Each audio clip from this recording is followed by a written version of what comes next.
Bismillahirrahmanirrahim. Today we will start with lesson number 2, and the topic of lesson number 2 is our dialogue.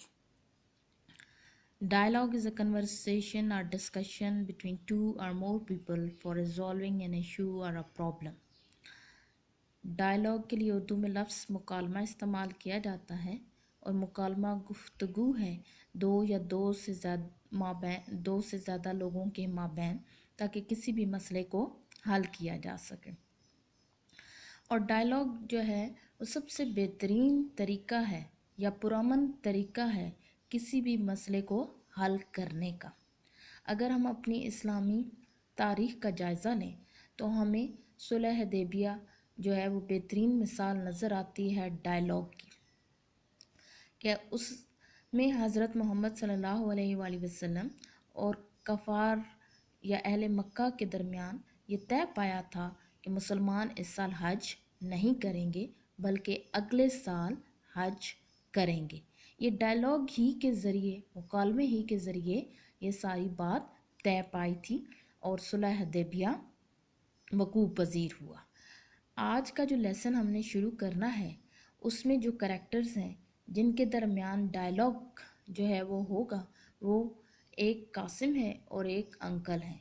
Qasim एक student है और वो अपने घरेलू मसरूफियात या कुछ प्रॉब्लम्स से उसके इंटरनल्स जिनकी बिना पर उसको अपनी स्टडीज़ छोड़कर सऊदी अरेबिया जाना पड़ा।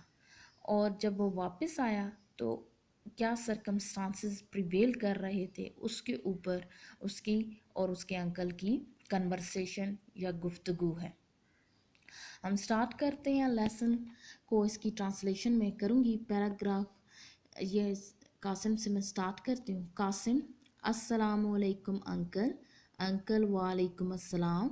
Where have you been Qasim? We have met after a long time. तुम कहाँ थे कासिम? हम लंबे अरसे बाद मिले हैं। I have been to Saudi Arabia uncle and I have just come back. मैं सऊदी अरेबिया गया हुआ था अंकल और हाल ही में वापस आया हूँ uncle. Why did you go to Saudi Arabia? तुम सऊदी अरेबिया क्यों गए थे? Qasim: you know father is doing a job there and mother is there too. जैसा कि आप जानते हैं कि वालिद साहब वहाँ नौकरी कर रहे हैं और वालदा भी वहीं पर हैं। I went to see them. मैं उनसे मिलने गया था। पर्टिकुलरली मदर, ख़ास तौर पर वालदा से। बिकॉज शी वॉज इल, क्योंकि वो बीमार थी। Uncle: I am sorry to hear that. How is she now? मुझे ये सुनकर अफसोस हुआ। अब वो कैसी हैं? She is fine uncle. अब वो बेहतर हैं अंकल। थैंक यू, शुक्रिया। She has now fully recovered. वो मुकम्मल तौर पर सेहतयाब हो चुकी हैं। Uncle, your school I hear has just reopened after vacation and I don't think you have missed much.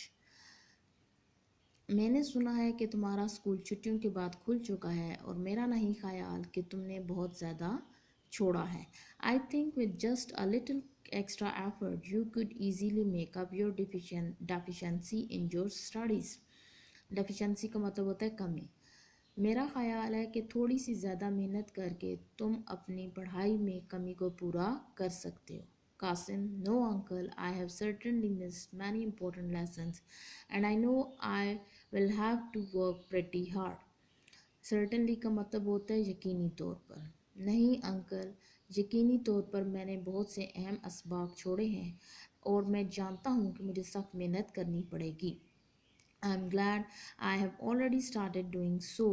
मुझे ये बहुत खुशी है कि मैंने पहले ही से मेहनत शुरू कर दी। I have started attending classes regularly and my brother has started helping me too. मैंने पहले ही से बाकायदगी से क्लासें लेना शुरू कर दी हैं और मेरे भाई ने भी मेरी मदद करनी शुरू कर दी है।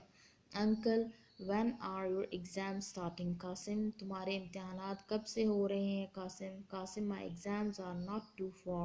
That is why I have come back from Saudi Arabia. मेरे इम्तिहानात ज़्यादा दूर नहीं हैं, इसीलिए मैं सऊदी अरेबिया से वापस आया हूँ। I never wanted to miss my exams. मैं अपने इम्तिहानात छोड़ना नहीं चाहता। Uncle: How about your course in science? तुम्हारा साइंस में कोर्स के क्या हालात हैं? Have you finished it? क्या तुम उसे ख़त्म कर चुके हो? Qasim: we have nearly finished our science course. हम तकरीबन साइंस का कोर्स मुकम्मल कर चुके हैं। Only a few chapters are left, कुछ ही असबाक बाकी हैं। I am not worried so much about science, मैं ज़्यादा साइंस के मतलब फ़िक्रमंद नहीं हूँ। My real worry is that I have missed a number of lessons in English and maths, मेरी असल परेशानी इंग्लिश और मैथ्स हैं या अंग्रेज़ी और हिसाब हैं, जिनके बहुत से असबाक मैंने छोड़े हैं। I find these subjects rather tough and they are important too, मुझे ये दो मज़ामीन ज़्यादा मुश्किल लगते हैं और ये अहम भी हैं। But I am glad that my brother has started helping me out in these subjects, लेकिन मुझे खुशी है कि मेरे भाई ने इन मज़ामीन में मेरी मदद करनी शुरू कर दी है। My brother is a teacher you know and he has taught these subjects for a number of years, मेरा भाई उस्ताद है जैसा कि आप जानते हैं, और वो काफ़ी सालों से इन मज़ामीन को पढ़ा रहे हैं। Now come to page number 8. Uncle, that is good. I am glad to know that your brother has thought it fit to help you immediately. ये बहुत अच्छा है और मुझे ये जानकर खुशी हुई है कि तुम्हारे भाई ने फौरी तौर पर तुम्हारी मदद करना शुरू कर दिया। I know he is a good teacher, मैं जानता हूँ कि वो एक अच्छा उस्ताद है। What do you plan to do after your matriculation exams? तुम्हारा क्या इरादा है मैट्रिक के इम्तिहानात के बाद? Qasim, I have decided to go in for medicine if I get a good position. If however I don't get good marks, I may go into business or agriculture. मैंने तिब में जाने का इरादा किया है अगर मैंने अच्छे नंबर हासिल किए, और अगर अलबत्ता मैं अच्छे नंबर ना हासिल कर सका तो मैं कारोबार या ज़राअत की तरफ जाऊंगा। Uncle, whatever your plan for life और Qasim, your English has to be good. तुम्हारे ज़िंदगी के मतलब जो भी मंसूबे हैं कासिम, तुम्हारी इंग्लिश अच्छी होनी चाहिए। We should know that English has become an international language and the language of science and technology. हमें ये जानना चाहिए कि अंग्रेज़ी एक बैनुल-अक़वामी ज़बान है और ये साइंस और टेक्नोलॉजी की भी ज़बान है। Qasim, you are very right uncle, आप बिल्कुल दुरुस्त कह रहे हैं। I will keep that in mind, मैं इस बात को जहन में रखूँगा। My school van has come and I must go now, मेरे स्कूल की गाड़ी आ चुकी है और अब मुझे जाना चाहिए। अल्लाह हाफिज़, अल्लाह हाफिज़। That is the last dialogue between the uncle and Qasim. और यहाँ तक मैंने पूरा लेसन कंप्लीट हो चुका है। आप ट्रांसलेशन की प्रैक्टिस करेंगे। Thank you.